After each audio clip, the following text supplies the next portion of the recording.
대한민국 청소년의 기자단 김민정 인턴 기자, 팝의 여왕 휘트니 휴스턴, 팝의 황제 마이클 잭슨, 이들의 공통점은 무엇일까? 이들은 안타깝게도 모두 마약 중독으로 세상을 떠났다. 둘 다 5에서 6가지의 마약을 동시에 사용하고 있었지만 결정적인 차이는 프로포폴, 향정신성의 약품 수면제, 과다 사용이었다. 우리나라에서는 프로포폴이 우유빛이 나서 우유주사라고도 한다. 조금의 과량이 들어가게 되면 바로 심정지 호흡마비가 일어나기 때문에 사람의 체중, 키 등 상태에 따라 계산해서 맞아야 한다. 그래서 용량에 굉장히 주의해야 한다. 전문가의 지시 감독하에 사용하면 괜찮지만 이 두 사람은 과량이 들어가서 사망한 경우이다. 특히 마이클 잭슨은 사망 당일 자신이 직접 혈관에 놓았다고 한다. 그래서 프로포폴은 수면유도제 중에 특히나 엄격하게 관리를 받는다. 해외뿐만 아니라 국내에서도 연예인들이 잇따라 마약을 투여하며 여러 사건 사고가 발생했다. 프로포폴 주사를 맞으면 1시간만 자고 일어나도 10시간 이상 잔 느낌이 나 매우 개운하다고 한다. 수면제는 우리 몸이 가버 수용체의 작용을 강화해 잠을 자게 하는 건데 가버 수용체가 자극되고 난 다음에 이 프로포폴은 깨어날 때 도파민의 수치를 늘려 개운함을 느끼게 한다. 그래서 주로 경제적으로 여유가 있고 시간 부족한 연예인들이 유혹 많이 받게 된다. 의료인들 역시 마찬가지인데 직업 특성상 수면 시간이 부족하고 또 바로 근처에 약이 있기 때문이다.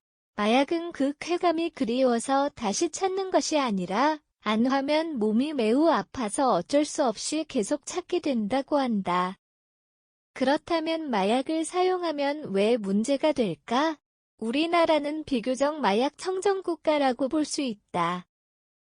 그런데 남미, 콜롬비아, 멕시코 등은 마약이 쉽게 유통되는 국가들이다. 또한 마약의 산지일 뿐만 아니라 중고등학생들도 마약을 한다. 돈이 많아서가 아니라 무료로 나눠준다. 그럼 학생들은 점점 중독돼 마약을 하지 않으면 몸이 아파서 총을 들고 강도질하기도 한다. 중고등학생들은 성인과 강도가 다르다. 성인은 돈만 빼앗고 가지만 학생들은 총기부터 난사한다. 그래서 엄청난 살해 범죄가 일어날 뿐만 아니라 그 마약에 관련된 이권이 매우 크다. 심지어 마약을 단속해야 하는 검찰, 경찰, 국회의원까지 모두 마약에 개입되어 있어 한마디로 나라 전체가 무너지게 된다. 청나라와 영국과의 아편전쟁을 떠올려보자. 영국이 마약을 공급하자 영국 국민의 1월 3일 이상이 아편 중독자가 되었고 청나라 황제가 암행어사를 보내 마약을 단속하고 불태워버렸다. 그래서 영국이 들고 일어난 것이 바로 아편전쟁이다.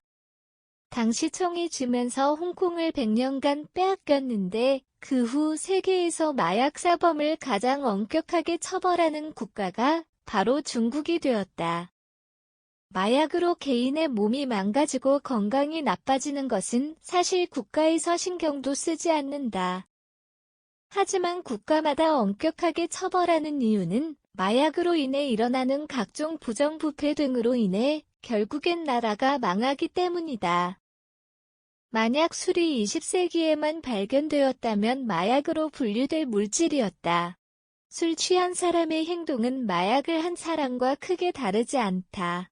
사실 술로 인해 모든 범죄가 시작된다고 해도 과언이 아니다. 살인, 강도, 성폭행, 가정폭력 등 많은 사건, 사고들을 우리는 뉴스와 신문에서 접하고 있다. 그런데 왜 허용이 될까? 인류의 역사와 너무 오래 같이 했기 때문이다. 구석기 시대부터 술을 담는 토기가 나오고 술과 관련된 산업들도 많이 시작되었다. 의학적으로 술과 담배 중 알코올이 훨씬 좋지 않다.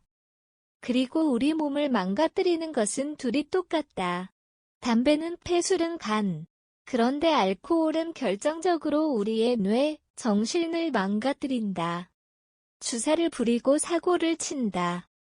물론 담배도 마찬가지이다. 담배, 술, 도박도 모두 도파민의 중독이다. 담배를 피우면 도파민이 분비되면서 포만감과 안도감이 느껴져서 계속 피게 된다. 우리의 뇌와 폐는 아주 천천히 만들어지는 장기이다.